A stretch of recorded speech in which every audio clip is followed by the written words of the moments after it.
एक बेटी के लिए माँ की क्या अहमियत होती है, ये उस बेटी से पूछिए जिसकी माँ उसकी ज़िंदगी में ना रहे।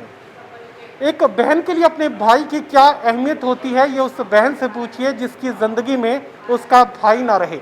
ऐसी ही एक अनुभव साझा करने की कोशिश हिसार की एक बेटी दीपशिखा वर्मा की तरफ से की गई है, जो अपने ज़िंदगी में हुए हादसे को दुनिया के सामने अपने अनुभव के रूप में साझा करने की कोशिश कर रही है। एक किताब के जरिए ये तमाम अनुभव पूरी दुनिया के सामने रखने का काम दीपशिखा वर्मा की तरफ से किया गया। किताब का नाम दिया गया हेलो मदर। दीपशिखा, मैं अगर समझने की कोशिश करूं तो हेलो मदर के जरिए क्या कुछ आप दुनिया के सामने रखना चाहते हैं, और इस बुक को लिखने की जो प्रेरणा है वो कहाँ से मिली?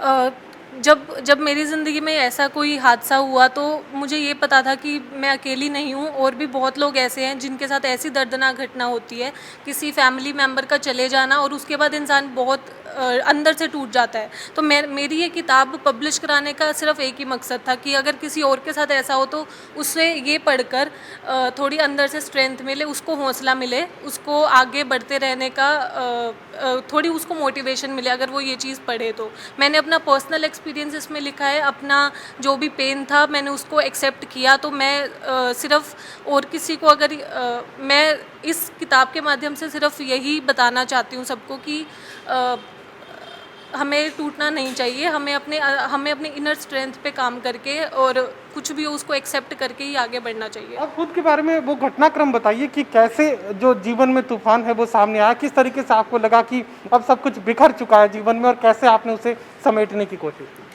अ, जब मैं कॉलेज के लिए अपने घर से बाहर गई, और वो ये तभी की बात है कि मैं घर पे आ रही थी, तो मैं जब घर पे आने लगी तब रास्ते में मुझे पता लगा कि एकदम से एक ये खबर आ गई कि अब मेरी ज़िंदगी में ये हो चुका है। तो एक बार के लिए थोड़ा सा समय क्या लगा। हुआ था, बताइए क्या कुछ हुआ? हेल्थ इश्यूज़ थे मेरी मदर को, तो वो बहुत सडन हुआ। ऐसा नहीं था कि बहुत पहले से कोई बीमार थे, ऐसा नहीं था। जस्ट एक दिन में सब चेंज हो गया, एक दिन में सब बदल गया। मैं एक घर पे आई थी अपनी छुट्टियां मनाने, बट वो छुट्टियां मेरी कुछ मुझे और ही कुछ सिखा के चली गई। तो मैं तब से ये चीज़ें लिख रही थी, अपना एक पर्सनल अकाउंट लिख रही उसके थी। बाद भाई भी जिंदगी से हाँ जी, चला वो गया? 5-6 महीने के बाद की बात है। वो भी एक घटना हुई कि एक बार एक जना चला गया तो मुझे लगा कि नहीं, शायद अभी भी अभी भी बहुत कुछ ठीक है, अभी भी है, अभी भी एक तीन जनों का परिवार है।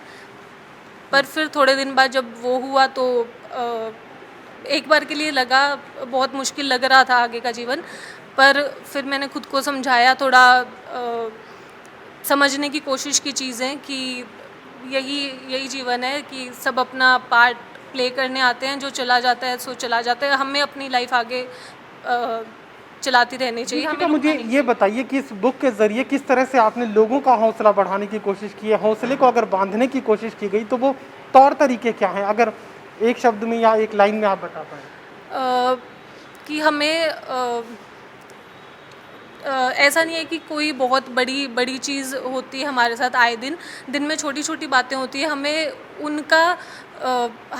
कोई भी हमारे सामने चीज़ आती है उसको हमें एक चैलेंज लेके उसको खुद के ऊपर बोझ नहीं समझना चाहिए। बहुत हौसले के साथ हर छोटी चीज़ को एक्सेप्ट करके आगे बढ़ना चाहिए। ये हौसले का दामन थामे रखने की जरूरत पड़ती है। जिंदगी आए दिन हर लम्हे आपके सामने नई चुनौतियां रखने का काम करेगी। तमाम चुनौतियों से पार पाके जिंदगी में आगे बढ़ते रहना बेहद जरूरी है, और यही इस किताब के जरिए जाहिर करने की कोशिश दीपशिखा वर्मा की तरफ से की गई है।